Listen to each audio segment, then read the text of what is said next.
Kumba. This classic B&M steel coaster has always used traditional seats. No gimmicks like stand-up or floorless trains. And honestly, it doesn't need any of that. This is a super smooth coaster that offers large thrills while not being anything too crazy or intense. Find out just how good Kumba is in this review. Located at Busch Gardens Tampa Bay, Kumba was opened in 1993 as B&M's fourth roller coaster.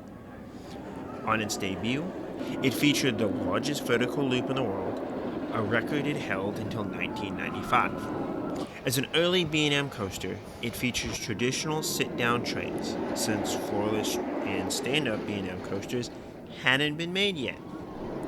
Although based on the common B&M layout, when it debuted, this was a groundbreaking layout of inversions.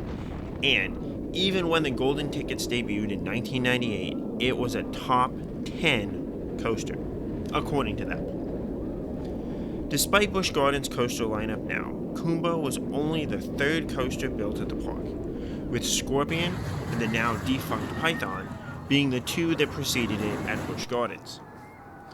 Kumba wasn't built to be the best coaster in the world, but for its time, it was a true gem that showed what size and inversions could do when creating a roller coaster. Kumba starts off with a small turn before going up its iconic chain lift. Of note, Kumba regularly only runs one train during the off-season. This still allows a decent capacity, but its line will be slightly longer than a complete walk-on like it could be during these days. Atop the lift hill, you get views of an ugly lake and a backlot parking lot, by far the worst aspect of Kumba, before going down a curved drop that seems to be standard for large B&M coasters.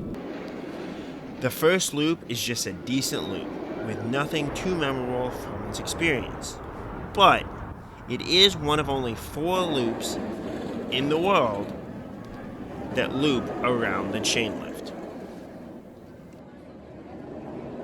Then Kumba enters a dive loop, which is standard for a basic B&M layout, but I always forget about because Superman Krypton Coaster at Six Flags Fiesta Texas doesn't have one. This dive loop sends you down low into vegetation, so you really get to feel like you're rushing through the jungle. Then you pop into an inline twist. This isn't too snappy and relatively enjoyable given the nice scenery, before entering a cobra roll. These are relatively neutral elements for me, and it is no different on Kumba, but it does make a beautiful backdrop for the bridge to the River Rapids ride. Then Kumba pops up to a brake run before dropping down into its iconic interlocking corkscrews. Not only are these beautifully embedded with the landscape, but they were the first ever interlocking corkscrews. Then Kumba rushes past the station before going through a helix in a tunnel.